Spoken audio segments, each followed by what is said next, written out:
السمكة ديت ما تتعملش الا جزل مقلية او مشوية بالطريقة الحلوة ديت كده. عملتها بثلاث اسرار تطلع معايا بالشكل ده، واخدة اللون الاحمر. لما نفتحها كده ونلاقي الفص الابيض من الداخل والريحة حلوة، الله يا سلام على الجمال. والسمكية ديت اسمها ايه؟ بيقولوا عليها ان اسمها الجرم بياض. اكيد طبعا عند حضراتكم لها اسم تاني، يا ريت تقولوا لنا عليه في التعليقات. وعشان السمكية ديت لحمها بيكون ناشف شوية، اخترت ليها افضل طريقة هعملها في صواني النهارده. هتطلع الجزلة اللي انا هعملها قدام حضراتكم طرية وحلوة عشان خاطر عملتها بالاسرار. وعشان نقول بقى كل حاجة لحضراتكم، تعالوا مع بعض الاول نفتح بطن السمكية ونطلع من جواها البطروخ الاصفر. ويا ريت تدوسوا على اللايك كده وتخلوا شكله يكون ازرق بدل ما هو ابيض كده عشان ما ننساش. ويلا بينا نبدا بذكر الله والصلاه على الحبيب النبي صلى الله عليه وسلم. هنعمل السمكيه بطريقه حلوه ان شاء الله هتعجبكم. والطريقه دي تنفع مع سمك التونه والبياض، وتنفع برضه مع سمك القاروص والدنيس، واي سمك كبير هيمشي معاه الطريقه دي، زي الناجل والشريفه والهامور والطراد. وبص على جمال البطروخ. هنحطه في جنب كده ونغسل السمكيه كويس بالفرشه من الداخل. وبعد ما نغسل سمكه الجرم بياض هنحط على البلانشه ونحاول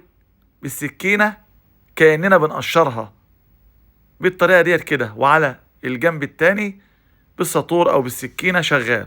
ونغسل بقى السطور ونغسل السمكيه كويس من القشر، ونقطع جزل تخينه بالشكل ده. لو السطور مش حامي هنجيب سكينه ونقطع الجزل، هتطلع كده. تعال اوريلك شكل الجزله اهو، بتشبه الدراك. والطريقه ديت على فكره ممتازه جدا للدراك. اما السلمون له طرق تانية ان شاء الله. هنعمل كل حاجة بالتفصيل في الايام اللي جاية. اللي مش متابع يعمل متابعة، يشترك في القناة على اليوتيوب كده، وعلى الفيسبوك يتابع الصفحة. غسلنا الجزل، ناخدها بقى نديلها التتبيلة.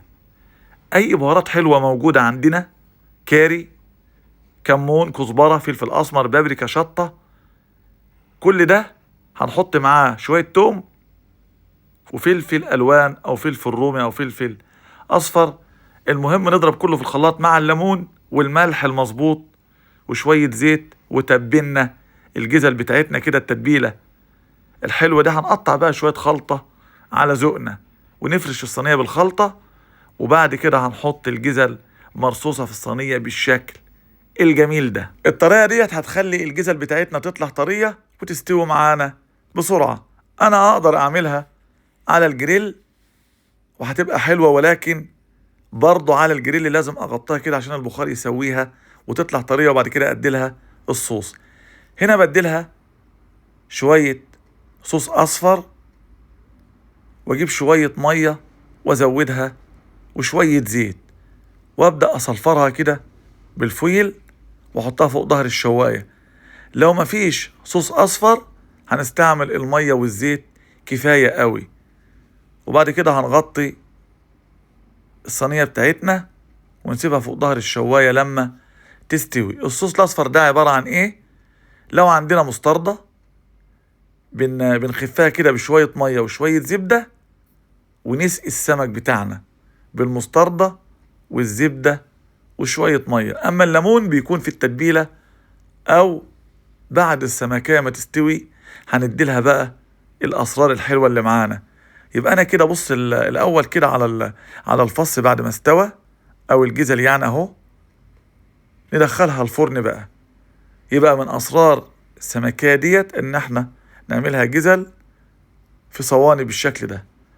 وبعد ما نسويها، السر التاني طبعا بالخلطة والصوص الاصفر وشوية المية، ده السر التاني. السر التالت ان احنا بنديلها وش، بس برضه لازم يكون في سر عشان تطلع حمرة كده اهو. بص على الجمال. تعالى سر اللون الاحمر ده يا شيف.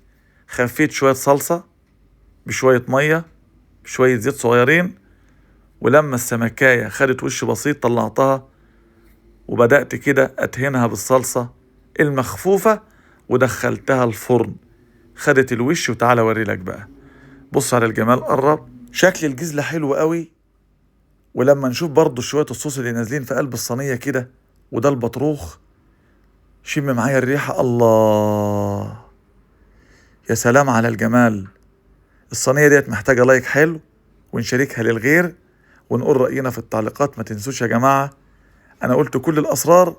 ادعموني بقى باللايك والتعليق والشير. ان شاء الله في الايام القادمة هنعمل اسماك كتيرة قوي جزل، ولكن بطرق مختلفة. وهنا برضو شوية خضار حلوين مشويين بالرز الابيض وشوية السلطة، هتاكلوا احلى سمك جرم بياض. البياض ان شاء الله بيتعمل بالتخديعة، نقدر نعمله في الايام القادمة لو اتاح لنا سمك البياض. بص قرب شيء، الله يا سلام على الجمال، حاجة حلوة قوي وطريقة ممتازة، جربوها هتعجبكم. لو جبتوا السمكية ديت اعملوها بالطريقة ديت، ولو هتعملوها مقلية لازم تكون الجزر رفيعة مش تخينة. اشوفكم على خير ان شاء الله، سلام عليكم.